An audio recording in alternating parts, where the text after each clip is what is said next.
हमने last session में एक शॉर्ट खेला था शेयर 25827 779 के नीचे शॉर्ट करिए और शुक्रवार को कैरी भी कराया था। सुबह सुबह 60 पॉइंट का डिप मिला। इंटेंशन क्या थी शेयर? अगर हम 25,800 को तोड़ चुके थे शुक्रवार को, तो इंटेंशन यही थी, व्यू यही था कि we are heading towards two possible ranges. First one is, लिखा है स्क्रीन पे, that's base one. Base one कहता है, देखिए 10 डेमा तोड़ने के बाद, कोई भी पुट राइटर जोन तोड़ने के बाद जो एक लॉजिकल टारगेट होता है वो होता है 20 डे एक्सपोनेंशियल मूविंग एवरेज की जोन। तो दो बातें हुई थी, either we will go towards 20 DEMA और माइट बी जिस प्रकार का सेलिंग प्रेशर एफआईएस की तरफ से रहा है श्रेया पिछले 3 सेशन में, वो अगर आपको बेस 2 भी दे दे तो कोई बड़ी बात नहीं होगी। बट इन बोथ केसेस अगर ये बाजार टिक रहा है बेस 1 पे, तो प्लीज कवर योर शॉर्ट, एक लॉजिकल टारगेट मान के चलिए। और अगर बाजार एक पुल बैक लेता है तो बाजार फिर चला जाएगा रेंज में। क्लियरली मेंशन था स्ट्रेटेजी में, इन that case the range persist between base 1 and RS1। अब हम धीरे धीरे RS1 की तरफ प्रोसीड कर रहे हैं। अब आपने देखिए शॉर्ट खेला या फिर बेस 1 से लॉन्ग खेला, मेरे को नहीं मालूम आपने क्या खेला, बट आज का ये दिन सोमवार, कल का दिन मंगलवार यानी expiry, it's an appropriate case for range bound trade. Option writers को बिलोंग करता है क्योंकि कल एक्सपायरी है। आपको वाइल्ड पुट्स के प्रॉफिट मिले, मतलब राइटिंग के लिए मौका मिला, अब आपको कॉल भी मिल रहा है। वी आर इन बिटवीन 10 डेमा एंड 20 डेमा। 20 डेमा हमारे नीचे है, 10 डेमा हमारे ऊपर है। एक बात याद रखिएगा, वी आर ट्रेडिंग एट 25,780। हमारा 10 डेमा अलाइंड है करीब करीब 25,786 पे। और सबसे बड़े कॉल राइटर्स, अब कॉल राइटर्स लेके आइए, प्लीज स्टैट्स लेके आइएगा। शुक्रवार को भी सबसे बड़ी कॉल राइटिंग हुई थी 25,800 पे। तो अगर मुझे डायरेक्शनल ट्रेड करना होगा in anticipation of short covering, 2.16 lakh का आउटस्टैंडिंग वाई है 25,800 की कॉल पे। अभी भी मैं कह रहा हूं, स्टिल इस प्राइस पर 2:02 पे it's a range bound, but range bisect होगी for a directional long trade only about 25,826। RS1 फिर लेके आइए स्क्रीन पे। अगर हम 25,226 की ट्रेजेक्टरी को पार करते हैं, in that case we will prepare for higher side. But till the time आप 25,829 के नीचे हैं, the range will persist between RS1 यानी 25,829 और वहां पे 20 डेमा यानी करीब 25,630। अभी शायद मेरे को निफ्टी पर यही व्यू है, डायरेक्शनल ट्रेड में तभी लूंगा जब 25,829 निकल जाएगा। Otherwise this range below 10 DEMA and above 20 DEMA belongs to option writers. Shreya. Okay, Nifty पे फिलहाल ये व्यू 25,829 का इंपॉर्टेंट लेवल वो ब्रीच करता है तो और कन्विक्शन बनेगा फिलहाल निफ्टी में। लेकिन बैंक निफ्टी, वीरेंद्र जी, जिस तरीके से 400 पॉइंट के करीब करीब बैंक निफ्टी में आज रैली, और PSU बैंक इंडेक्स देखिए आप, यहाँ पर शानदार आउट परफॉर्मेंस, ये निफ्टी के मुकाबले स्ट्रॉन्ग नजर आ रहा है। बैंक निफ्टी, यहाँ पर क्या रिस्क लिया जाए? यहाँ पर कमाई के मौके दिख रहे हैं आपको? देखिए श्रेया, मैंने सुबह भी कहा था और मैंने शुक्रवार को भी कहा था जब आशीष मेरे साथ इस कार्यक्रम में थे कि मैं शॉर्ट नहीं करूंगा बैंक निफ्टी को।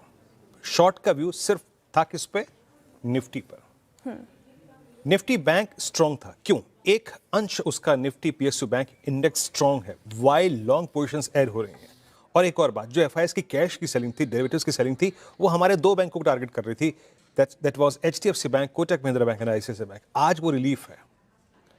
तो बैंक निफ्टी एक स्विंग दे रहा है। मैंने शुक्रवार को भी कहा था और मॉर्निंग में भी कहा था, I am not against bank Nifty, मैं शॉर्ट नहीं जाऊंगा।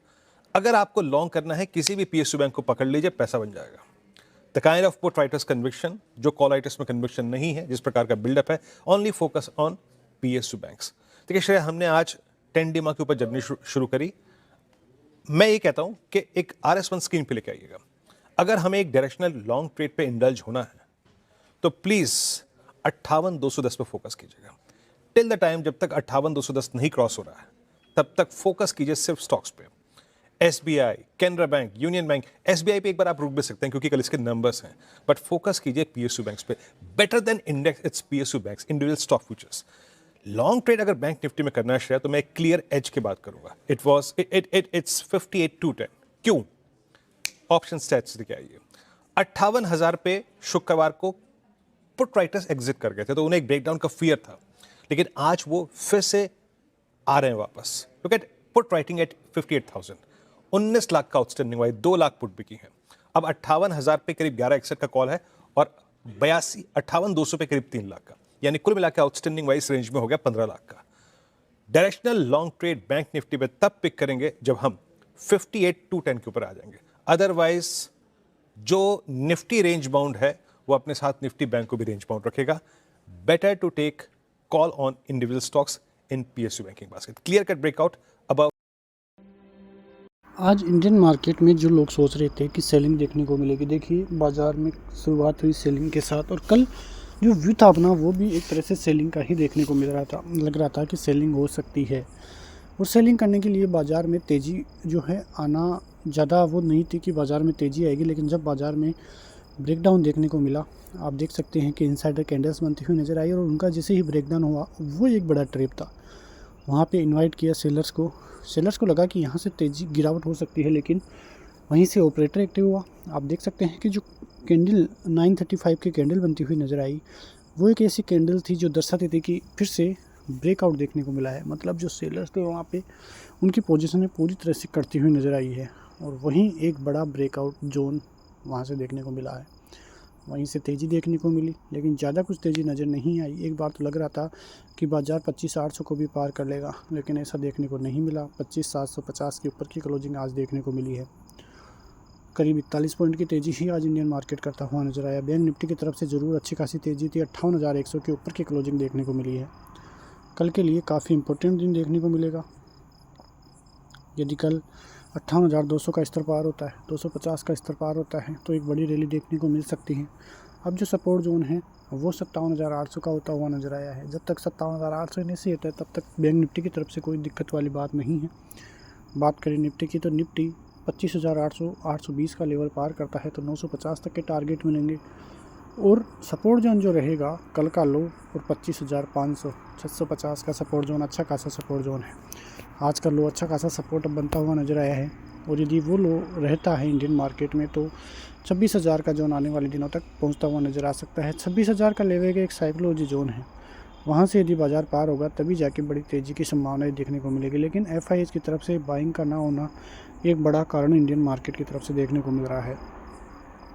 इंडियन मार्केट में यदि ज़्यादा दिन FIs की बाइंग नहीं होती है तो दिक्कतें बढ़ सकती हैं, लेकिन यदि एक बार बाइंग स्टार्ट हुई FIs की तो आने वाले दिनों में एक बड़ी रैली और बड़ी तेज़ी संभव होती हुई नज़र आती है। तो अब देखना यह है कि किस प्रकार की तेज़ी इंडियन मार्केट में आने वाले दिनों में होती हुई नज़र आएगी। वैसे एक तरह से देखें तो इंडियन मार्केट में ऑपरेटर फिर से आज एक्टिव हुआ है, जो कि सेलर्स को ट्रैप करता हुआ नज़र आया है। तो इंडियन मार्केट में अभी की जो सिचुएशन है वो ज़्यादा अच्छी देखने को नहीं मिल रही है, लेकिन फिर भी एक तरह से देखें तो इंडियन मार्केट आने वाले दिनों में काफ़ी अच्छी तेज़ी दिखाता हुआ नज़र आ सकता है। तो देखना ये है कि कल का मार्केट किस प्रकार से इनिशिएट रहता है। मिलते हैं नेक्स्ट वीडियो में, तब तक के लिए जय हिंद।